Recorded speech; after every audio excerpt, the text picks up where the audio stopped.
Marco Rubio has been working to sabotage the peace talks in Switzerland. And yes, he wants to sabotage J.D. Vance's career and throw J.D. Vance under the bus. And I'm no J.D. Vance fan, but let me be very clear. I am a fan of peace. And despite the fact that I despise this Trump regime and I despise J.D. Vance, and I think this MOU was built upon the back of a catastrophic and unlawful war, which we should never have been involved in the first place. I still want to see peace in the region, and I want the United States to get out of that region, and I want to see Israel get out of Lebanon, and I want to see peace in the Middle East. But Marco Rubio does not want to. The neocon warhawks do not want to see peace in the region. Netanyahu does not want to see peace in the region. And so I want to show you the steps that Marco Rubio has taken, yes, to sabotage J.D. Vance, but more significantly, to sabotage the peace talks generally in Switzerland. And I think it's coming from a number of angles, in my opinion. I think Marco Rubio has been working with state regime media, Fox propagandists like Mark Levin, Trey Gowdy, and others. I think he's been working with Mike Huckabee, the ambassador to Israel. I think Rubio has been working with Lindsey Graham. And I believe, in my opinion, Rubio has been working with the MAGA influencers to relentlessly attack J.D. Vance. And let me be clear. I think that J.D. Vance is worthy of a lot of attacks, but the goal of these attacks right now, again, is to undermine a peace process that, while likely very flimsy, I still want to give peace a chance, a more than a chance. I want to see peace work. So let's talk about what we're seeing Marco Rubio and I believe these MAGA influencers do. Just take a look at some of these posts by MAGA influencers like Max Abrahams. The Vance team is very thin-skinned, childish, toxic, and beneath the presidency. They sound like mean girls. Then you had all of these like MAGA influencers seem to have coordinated messages. Look how these assholes treat JD, the Qatar dude, totally dissed him. I'm so done with these people. There will never be peace with these Islamo-terrorists. Get on a plane and come home, JD Vance. Jake Hilton. While J.D. Vance is busy getting embarrassed in Switzerland, could the real Donald Trump possibly be back? Only time will tell. This other account. This was humiliation. No one in modern history had to beg for these negotiations. This was the moment J.D. Vance should have returned to Washington. The Islamic regime did this on purpose. Trump, if you don't understand politics, you should at least understand protocol. Mossad commentary. Qatar's prime minister publicly snubbed VP Vance, underscoring the contempt he has for American leadership. Qatar continues to play both sides while hosting Islamist figures and advancing its own agenda. Eaton Fischenberg. Look how Qatar's prime minister totally snubs and embarrasses Vance. Neo. I can't believe Vance of the United States is getting humiliated like this. Jamie Metzi. Watch J.D. Vance you get the point right here. Now, this is at the same time that APEC posted the following message about Marco Rubio. And it's a video of Marco Rubio from the past, and it's obviously APEC pushing Marco Rubio as their preferred presidential candidate for 2028. And they write, every problem in the Middle East tracks back to Iran. I think this was part of the signal given to Rubio. Go forward with the plan. We've got your back right here. Then Netanyahu kicks into action. Lindsey Graham kicks into action. Mark Levin kicks into action. And you really see this, coordinated effort with those MAGA influencers. And Marco Rubio knew this was coming. That's why Rubio specifically avoided showing up there. And to me, him not showing up there reveals the whole game. Because as I note from the outset, that's your job as the Secretary of State. You don't get to choose, I don't like that negotiation. I don't like this negotiation. I don't like that. I despise J.D. Vance. I despise Marco Rubio. At least J.D. Vance showed up And, there are photos of him with the Prime Minister of Qatar, Al Thani, and you have Jared Kushner in the background, deer in headlights, and J.D. Vance is, typing away and writing what ended up becoming a joint statement that was, released despite Donald Trump making all of these posts threatening to kill the Iranian negotiating team and threatening to take over the Strait of Hormuz. With all of that taking place, there was a statement that came out of this that was at least somewhat constructive, although Donald Trump, I'm sure, will try to blow it up again. So here you have Mark Levin, and again, this to me is part of Rubio's plan right here. And this is a message that they direct at J.D. Vance. Stop smearing and bullying the little state of Israel. Stop bullying the little state of Israel. Here, let's play this clip. I want to say to people in and out of the administration, stop trashing, smearing, bullying the little state of Israel. Then Rubio's former colleague, Lindsey Graham, goes on the various morning shows. Here he is on Face the Nation. And I believe, again, this was part of Rubio's plan. Hey, Rubio, don't show up. We're going to put the influencers on this operation. We're going to have Fox. You see, they activated their $1 trillion regime media neocon propaganda right here. And then Lindsey Graham is out there, and Lindsey Graham goes, I spent all this time with Donald Trump, and here's what's going to happen. This deal is going to fall apart, and then we're going to go take over the Strait of Hormuz. Hey, Lindsey, how many lives, I know, Lindsey, this is all a game for you. How many American lives do you think are going to get lost like that? You're okay with Americans continuing to go bankrupt here and our economy being destroyed? Here's what Lindsey Graham has to say. Let's play this clip right here. I spent 4.5 hours with President Trump Friday. Here's what I think will happen next. If this deal fails, President Trump is going to take the Strait of Hormuz over by force. The United States will control the Strait of Hormuz. We'll charge a fee for all those who go through to pay for the operation. And we're going to expand the Abraham Accords in calendar year 2026. We're going to get Saudi Arabia to join the Abraham Accords, and which is the biggest change in 5,000 years in the Mideast. And if Iran contests control of the Strait of Hormuz by the United States, we'll obliterate them. And then Lindsey Graham uses that same line of his to the people of Lebanon. Help is on the way. To Donald Trump used to the Iranians. Iran, help is on the way. And he's doing this on purpose. He also says, and this goes to tell you that he's coordinating this with Netanyahu and Israel, and Saudi Arabia and all these Arab nations, they're going to join the Abraham Accords, and Donald Trump will be a historic president. Saudi Arabia and most of these Arab nations aren't joining the Abraham Accords while Netanyahu is still involved in genocide, and while there isn't a Palestinian state, and while Netanyahu continues to blow up Lebanon. There's no joining the Abraham Accords while this is happening. Stop it. And your obsession with Saudi Arabia joining the Abraham Accords when Saudi Arabia says we're not doing it is just weird and dangerous. Here, play this clip. To Saudi Arabia. Now's the time to open negotiations yet again for you to expand the Abraham Accords, for you to join. I think this is going to happen in 2026, and it can't happen until Iran's in a box. If we get a deal, Iran will be in a box. If we don't get a deal, Iran will be in a box. To Lebanon, to the people in Lebanon, help is on the way. Hezbollah's been terrorizing your country for a long time. That's about to end. So then, while all of this was going on, you had this 2026 International Policy Summit in Israel taking place, where you had Mike Huckabee out there and all of these speakers basically saying America's existence wouldn't happen if it wasn't for the Jewish people. That's why America exists. Here, let's play this clip. Through you, the world will be blessed.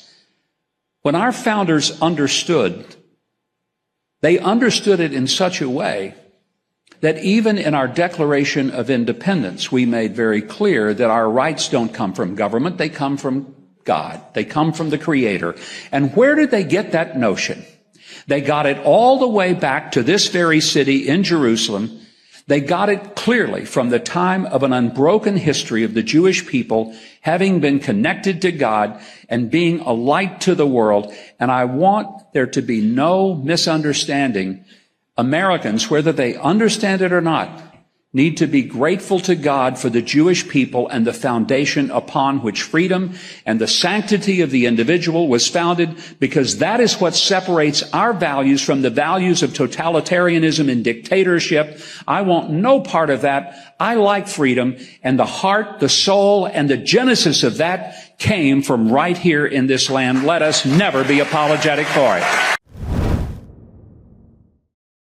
Dad's favorite seat in the house? The toilet. Upgrade his throne this Father's Day when you get him a Tushy bidet. I'm not going to gatekeep this. I love my Tushy bidet, and y'all need to lock in and grab yours today. Without giving TMI, I've never felt cleaner than after I used the Tushy bidet. I'm only mad I didn't grab mine sooner. The Tushy bidet transforms your bathroom wellness for life, gut to butt to bowl. 99% of people who wash with Tushy warm water bidets feel cleaner and fresher after going to the bathroom. This is a daily decadence with practical benefits. Over half of the people who wash with Tushy soothe their hemorrhoids, and 9 out of 10 people reduce itching and discomfort.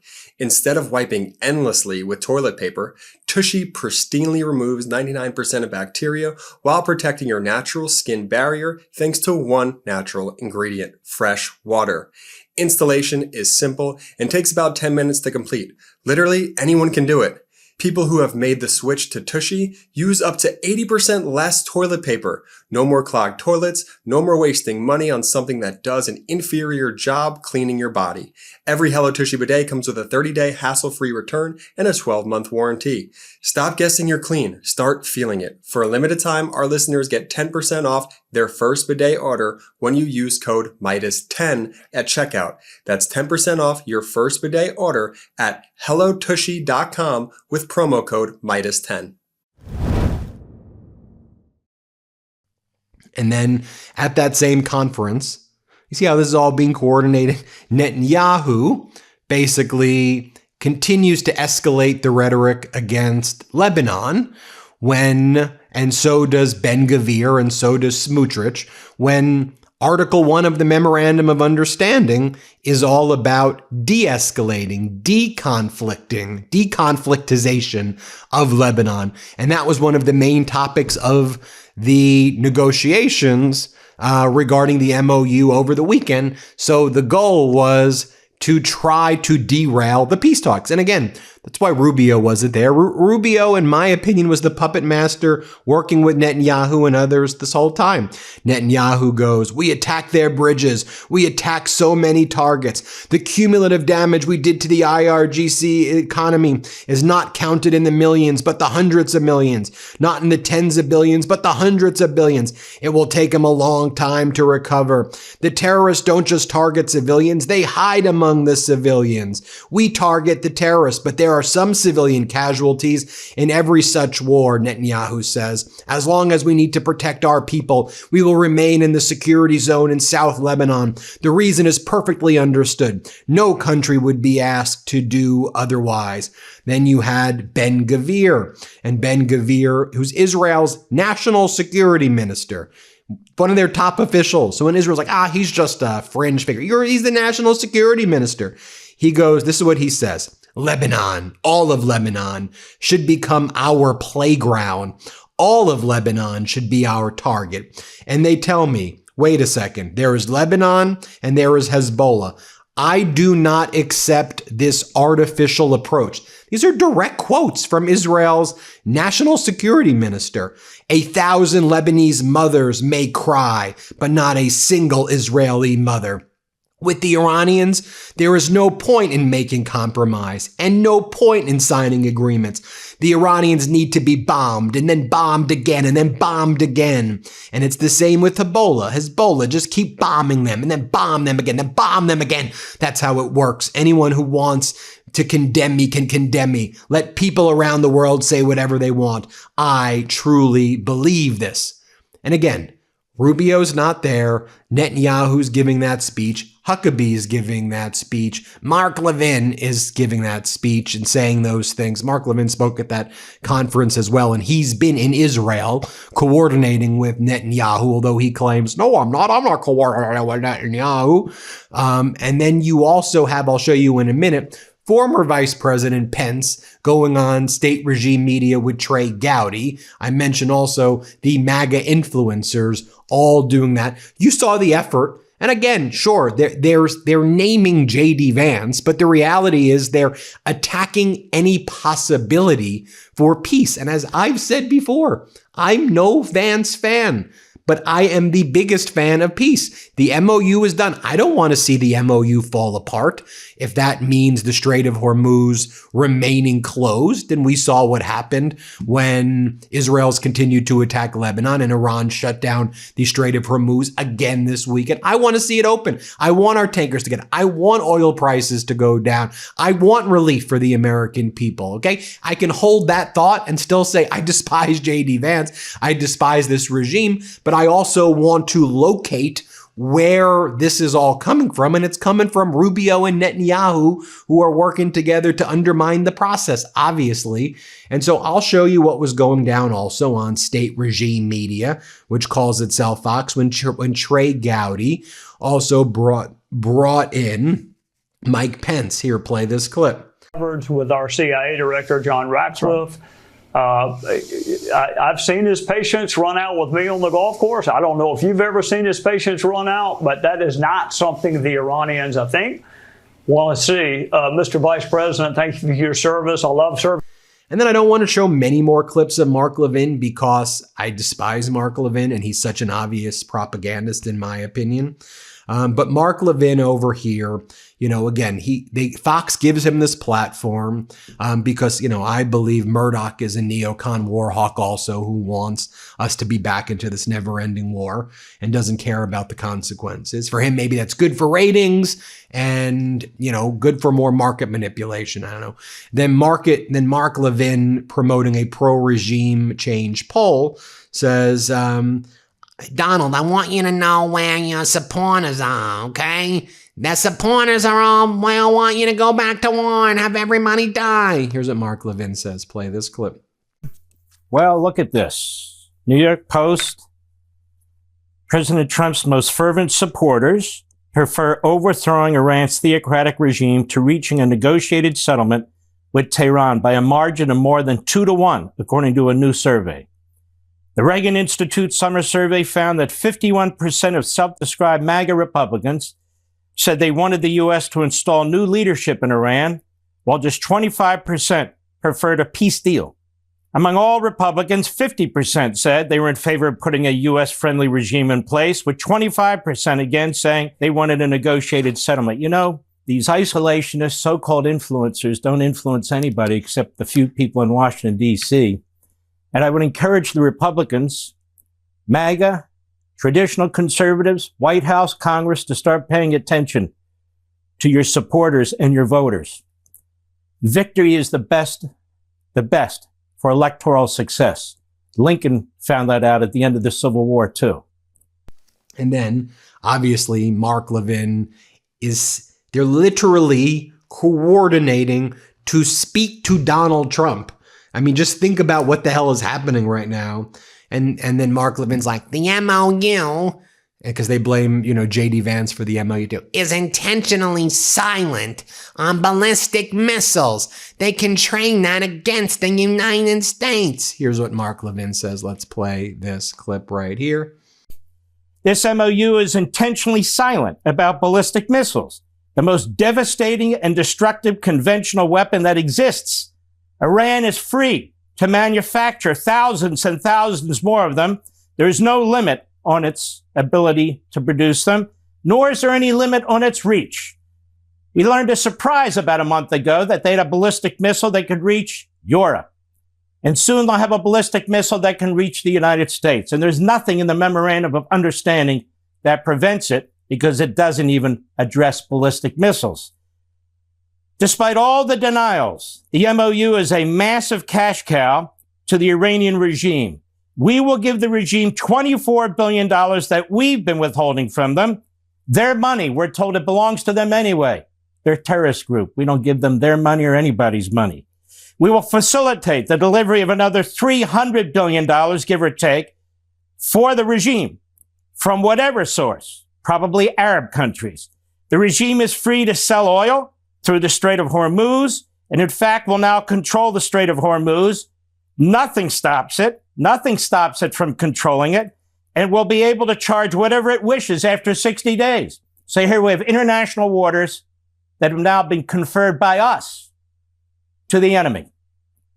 What a precedent that'll set. I'm sure the communist Chinese will be very pleased in the way they've tried to control the South China Sea.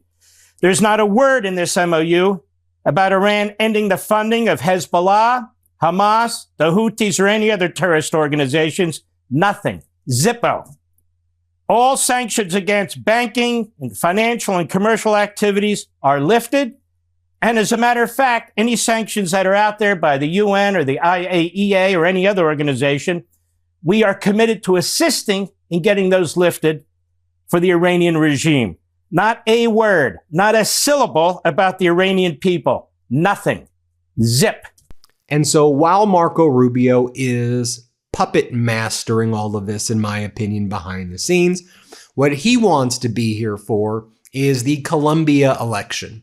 Remember, Marco Rubio worked to imprison and incarcerate the activist from Arizona who was for the Petro regime, or for the Petro administration. But here's what Marco Rubio posted. Just spoke to the Colombian president-elect. According to the results, the far right-wing candidate won in Colombia, who Rubio and Trump were pushing, to congratulate him on his electoral victory. The Trump administration looks forward to working closely with your incoming administration to advance regional security cooperation and end illegal immigration in the United States and strengthen our economic ties.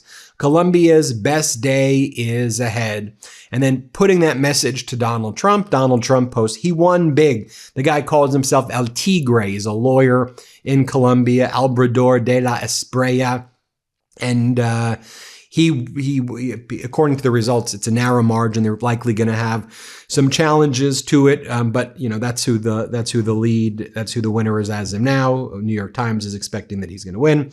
And then Trump posts that. So Rubio wants to be on this side of the equation, focusing on the Colombia elections while throwing J.D. Vance under the bus. So to me, that's what's going on behind the scenes. And I think I think it's really revealing of what the neocons are doing to try to get the United States back into a never-ending war with Iran. So you tell me what you think. Hit subscribe. Let's get to 7 million subscribers. Appreciate you. Thanks for watching. Be sure to add the MeidasTouch podcast on Apple Podcasts, Spotify, or wherever you get your podcasts for new updates every single day.